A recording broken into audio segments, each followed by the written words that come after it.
Students. Good evening ma'am. Welcome to Prarambh SSC. और आज की इस जीके क्लास का हमारा टॉपिक है इंडिया के स्कल्पचर, जो कि आर्ट एंड आर्किटेक्चर का पार्ट है। Journey through India's art and architecture. India का आर्ट और आर्किटेक्चर, आर्किटेक्चर मतलब समझते हो बिल्डिंग्स वगैरह हो गई, बट हम यहाँ बिल्डिंग्स की बात नहीं करेंगे, हम यहाँ आइडल मतलब मूर्ति, स्कल्पचर्स, उनकी बात करेंगे। ठीक है। Welcome to a visual journey through the rich tapestry of India's art and architecture from ancient sculptures to modern marbles. Ancient से लेकर मॉडर्न तक will explore the diverse artistic expressions that reflect India's history, culture and spirituality. Join us as we uncover the stories behind these iconic landmarks. In iconic landmarks के पीछे क्या story रही है and appreciate the craftsmanship that has endured for centuries. और craftsmanship जो काफी centuries तक रही। आज की क्लास में ये बता रही हूँ, नेक्स्ट क्लास में पेंटिंग्स के बारे में पढ़ाऊंगी, क्योंकि इंडिया में अलग अलग स्टेट है, हर एक स्टेट की अपनी अपनी पेंटिंग फेमस होती है और उन पेंटिंग्स का नेम होता है। वो पेंटिंग्स होती कैसी, ये हम नेक्स्ट क्लास में डिस्कस करेंगे। ठीक है, तो अभी देखते हैं। फर्स्ट है the statue of unity.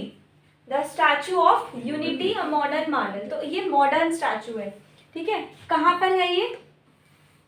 Gujarat के केवाड़िया में। कब बना? लेटेस्ट 2018 में बना, लेटेस्ट है, 5 साल हुए। Details, the world's tallest statue, world's tallest statue है, सबसे लंबा, स्टैंडिंग एट 182 मीटर्स। हाइट कितनी है? 182 मीटर। यहाँ स्टैचू की बात हो रही है, बिल्डिंग की नहीं। स्टैचू सबसे बड़ा है, बिल्डिंग्स तो और भी है। ठीक है, जैसे बुर्ज खलीफा है। इज अ ट्रिब्यूट टू सरदार वल्लभ भाई पटेल। मतलब किसके लिए, किसको श्रद्धांजलि देने के लिए बनाया? Sardar Vallabh Bhai Patel, India's first deputy prime minister, जो इंडिया के फर्स्ट डिप्टी प्राइम मिनिस्टर थे एंड होम मिनिस्टर, और होम मिनिस्टर भी। इनॉग्रेशन कैसे हुई, कब हुई? Design by Ram V Sutar and inaugurated by PM Narendra Modi on 31 October 2018। Design किसने किया? राम वी सूतर ने, और इनॉग्रेट करने के लिए प्राइम मिनिस्टर जी को बुलाया गया 31 अक्टूबर 2018 को on Sardar Patel 143rd birth anniversary. उस दिन ऐसे नहीं कि ऐसे बुला लिया, उस दिन इनका बर्थडे था। किनका? जिनका स्टैचू है। स्टैचू ऑफ यूनिटी गुजरात में लोकेटेड है। Tallest statue of the world, not only India, of the world. ठीक है, ये फर्स्ट के बारे में बात करें। सेकंड देखते हैं क्या लिखा हुआ है। एकाम्र क्षेत्र, के is silent, ancient sculpture art. अब यहाँ पर ये पुराना है, कहाँ पर है? उड़ीसा के भुवनेश्वर में। डिटेल्स देख लेते हैं इसकी। पार्ट ऑफ द एकाम्र क्षेत्र, an ancient temple complex with exquisite carvings of deities, mythological figures and artistic patterns, a key location in Odisha's temple architecture। मतलब उड़ीसा का एक टेम्पल है, वहां पर ये आर्किटेक्चर बनाया गया। इसकी सिग्निफिकेंस क्या है, मतलब इसकी इंपॉर्टेंस क्या है? Highlights Odisha's rich heritage of temple building and sculptural art. ये हाईलाइट करता है उड़ीसा के रिच हेरिटेज कल्चर को। Represents a blend of religious devotion and artistic skill. एक ब्लेंड यानी डिवोशनल, मतलब रिलीजियस तो है ही, रिलीजियस के साथ साथ आर्टिस्टिक स्किल को मिला के ये स्कल्पचर, मतलब ये भगवान की आप एक मूर्ति बोल सकते हो, जिसमें रिलीजियस प्लस अपना जो भी आर्ट वाली जो हुनर है उस दोनों को मिला के ब्लेंड करके इन्होंने ये स्कल्पचर बनाया। उसके बाद नेक्स्ट है Trimurti of Elephanta. Trimurti of Elephanta divine united. ये कहाँ पर है? एलिफेंटा आइलैंड, मुंबई, महाराष्ट्र। महाराष्ट्र के मुंबई के एलिफेंटा आइलैंड पर है। 6th सेंचुरी, मतलब बहुत पुराना है ये, बहुत ही ज्यादा पुराना। Details, a rock cut sculpture of the Hindu God Trimurti, Brahma Vishnu and Shiva. एक पत्थरों से कट करके एक ऐसा स्कल्पचर है जो जिसमें 3 मूर्ति है। किस किस की? ब्रह्मा विष्णु और शिवा की। ऑन अ सिंगल स्टोन, एक ही स्टोन से बनाया है। अबाउट 6 मीटर टॉल, करीब 6 मीटर लंबा है। Symbolizing the unity of divine powers, जो ये सिंबलाइज करता है तीनों की यूनिटी पावर्स को। ठीक है। नेक्स्ट, कोणार्क का सन टेम्पल। ये तो आपने शायद सुना होगा। ये कहाँ पर है? उड़ीसा में है। कोणार्क उड़ीसा के अंदर जो जगह है वहां पर 13th सेंचुरी में बना। अगेन ये भी काफी पुराना है, न्यू नहीं है। डिटेल्स क्या है? अ टेम्पल डेडिकेटेड, एक टेम्पल है dedicated to the sun god. ये हमने उसमें किया था, जो हमने लास्ट किए थे ना, मतलब लास्ट टाइम पहले वाली क्लासेस में कवर करवाया था आपको। हिस्टोरिकल मॉन्यूमेंट्स वाली क्लास में था ये, ठीक है। With intricate sculptures of gods भगवान, goddesses, dancers, animals, specially carvings on wheels representing the chariot of the sun god. देखो व्हील का यूज क्यों किया, क्योंकि भगवान सूर्य को मतलब भगवान सूर्य से रिलेटेड मंदिर है, तो काफ़ी सारी यहाँ पर मूर्तियाँ हैं, भगवानों की है, ठीक है, माताओं की है, एनिमल्स हैं, स्पेशली व्हील शेप यूज करी है अपनी नक्काशी को दिखाने के लिए, right. Number 6, Buddha of Bamiyan a lost child, ये भी 6th सेंचुरी में बना। ये अफगानिस्तान में है, हिस्टोरिकल इंडिया रीजन अफगानिस्तान में है। One of the largest standing Buddha statues. अब यहाँ पर बुद्धा के बहुत सारे स्टैचूज अलग अलग जगह बने हुए हैं, लेकिन ये वन ऑफ द लार्जेस्ट है अफगानिस्तान में। Carved into the cliffs of the Bamiyan Valley, representing the Buddhist tradition in the Indian subcontinent, destroyed in 2001। लेकिन इसको 2001 में मतलब 2001 में इसको डिस्ट्रॉय कर दिया, ठीक है। हाँ, अब नहीं है, पहले था, जो कि सबसे लंबी स्कल्पचर था lord Buddha. Brahma sculpture. Lord Brahma is rarely worshipped in temples in India, मतलब लॉर्ड ब्रह्मा की इंडिया में रेयरली पूजा की जाती है, बहुत ही कम। Pushkar temple houses a notable idol of lord Brahma, one of the few temples dedicated to him. Pushkar Rajasthan, Rajasthan के पुष्कर जिले में ये मंदिर है लॉर्ड ब्रह्मा का, ब्रह्मा जी का मंदिर है, तो आपको पता होना चाहिए। वैसे नहीं होता, रेयरली है, इसलिए वो थोड़ा सा इंपॉर्टेंट हो जाता है।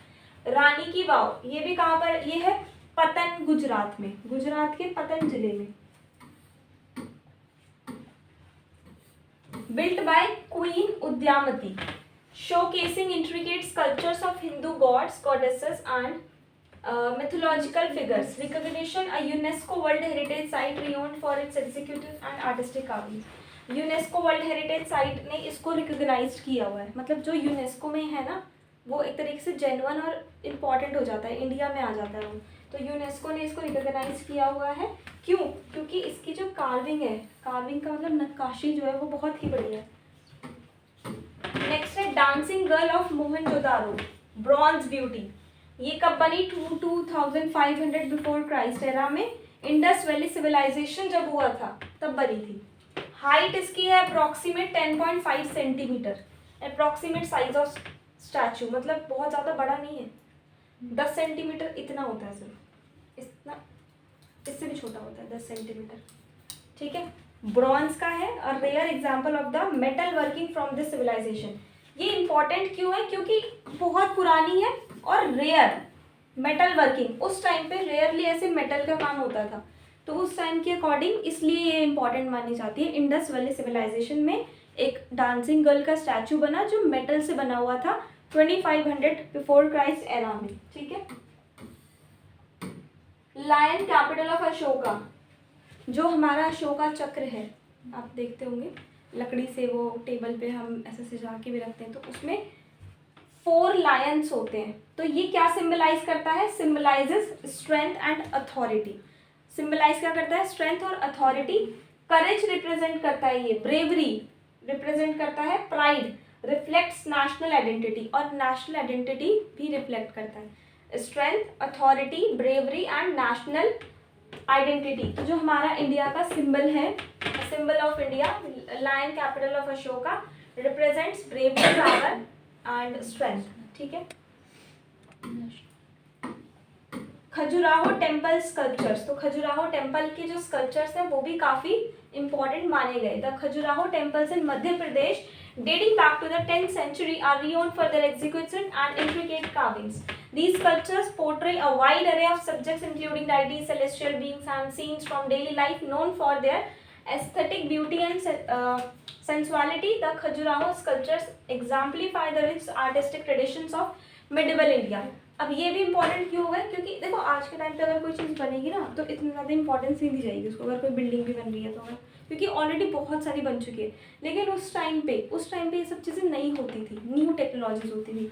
डिटेल्ड कार्विंग्स हैं, intricate detail in every sculpture. अगर कोई भी स्कल्पचर यूनेस्को ने उसको वर्ल्ड हेरिटेज सेंटर रिकॉग्नाइज कर दिया, इट मीन्स उसकी कार्विंग बहुत अच्छी है, उसकी नक्काशी जो जिस तरीके से वो बनाया गया उसमें काफ़ी सफाई से काम किया गया है। वैरायटी ऑफ सीन्स, इसमें अलग अलग सीन्स की वैरायटी जो डेली लाइफ से रिलेटेड होते थे उस तरह के स्कल्पचर्स बनाए जाते थे। Artistic mastery considered a masterpiece of medieval Indian art and architecture, जो मिडिवल इंडियन इंडिया था, मिडिवल हिस्ट्री में जो हम पढ़ते जब कुछ कुछ टेक्नोलॉजी आ गई थी, पहले तो कुछ भी नहीं थी, एकदम पैलियोलिथिक, नियोलिथिक एंड मिडिवल बोल लो या नियोलिथिक, पैसोलिथिक, वही चीज़ है। उसके बाद नटराज देखा होगा आपने, Nataraja Shiva's cosmic dance, the Nataraja sculpture often found in Chidambaram, Tamil Nadu, represents Lord Shiva as the cosmic dancer. This iconic sculpture symbolizes the continuous cycle of creation, preservation and destruction. तीन वर्ड symbolize करता है, creation, preservation and destruction. The dynamic pose and symbolic elements encapsulate the essence of Hindu philosophy, making it a revered symbol in temples across India. Cosmic symbolism मतलब represent the cycle of creation, preservation and destruction, जो ये पीछे है ना, ये चीज, ये तीन चीजें डिस्क्राइब कर रही है। हिंदू फिलोसफी क्या है, embodies deep philosophical ideas and spiritual concepts, मतलब इस तरह से डांस करते हैं ना जो लॉर्ड शिवा है, तो वही उनका ही स्कल्पचर है। मतलब बस इतना याद रखो कि किसका स्कल्पचर है, कौन है, लॉर्ड शिवा, ठीक है। और इंडिया का है बेसिकली, ऑब्वियसली इंडिया का है। उसके बाद है Dakshina murti, Shiva as the divine teacher, मतलब इस तरह से बैठे हुए हैं एक टीचर की तरह। The Dakshina murti sculpture depicts lord Shiva as the eternal teacher imparting wisdom to sages. This revered depiction is commonly found in South Indian temples. इस तरह की इमेजेस हमें कॉमनली कहाँ पर मिलेगी, साउथ इंडियन टेम्पल्स में मिलेगी, पर्टिकुलरली आपको मिलेगी तमिलनाडु और केरला में। The sculpture symbolizes the importance of knowledge and guidance in Hindu tradition. Hindu tradition में नॉलेज और गाइडेंस की क्या इंपॉर्टेंस है उसको सिम्बलाइज करती है। एम्बडिंग पीस एंड एनलाइटमेंट, और क्या दर्शाती है, एनलाइटमेंट और पीस, शांति और एनलाइटमेंट। एटर्नल टीचर मतलब Shiva as a source of ultimate wisdom. Symbol of guidance मतलब represent the importance of spiritual teaching, spiritual teaching भी होनी चाहिए, मतलब स्टडीज तो होती है बट स्पिरिचुअल भी होनी चाहिए, स्पिरिचुअल समझ गए, धार्मिक, ठीक है। Embodies tranquility and spiritual insights, peaceful insights है। नेक्स्ट है statue of Sardar Patel, a symbol of unity. एक और स्टैचू है सरदार पटेल जी का, symbol of unity. The statue of unity located in Gujarat, ये भी कहाँ पर है, गुजरात में ही है, ठीक है। इज डेडिकेटेड टू सरदार वल्लभ भाई पटेल। ये पढ़ा ना ये आपको शायद,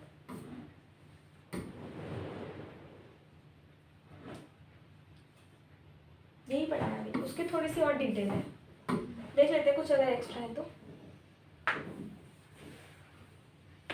फोटो एक्स्ट्रा सेम वही है, ठीक है। Photo extra.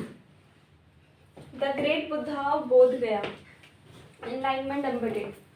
The great Buddha of Bodh Gaya, अब ये भी इनका ही स्कल्पचर है लॉर्ड बुद्धा का। The great Buddha statue in Bodh Gaya, Bihar, Bihar में stands 80 feet tall and marks the site where lord Buddha attain enlightenment.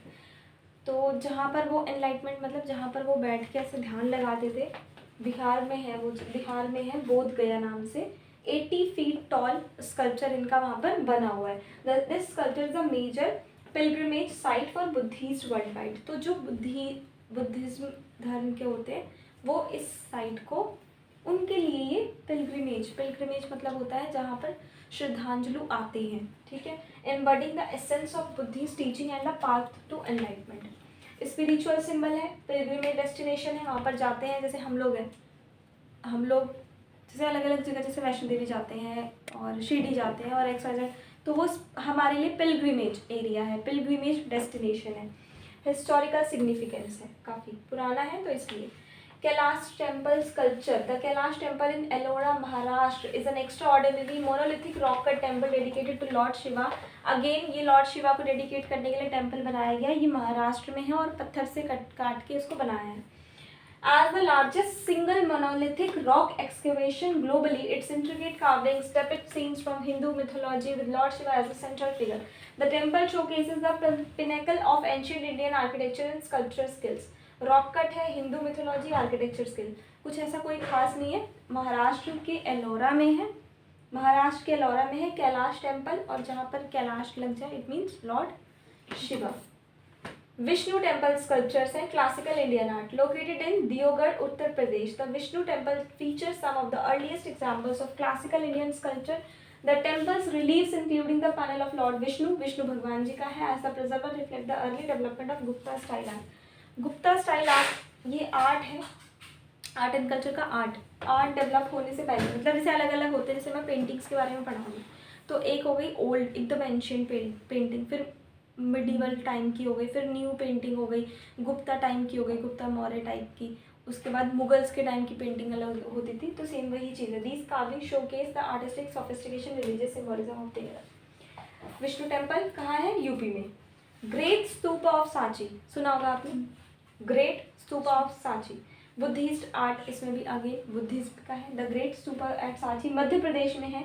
Is adorned with carvings depicting scenes from the life of lord Buddha. Lord Buddha की life से चीज़ें निकाल के ये बनाया, including his birth, enlightenment and miracles.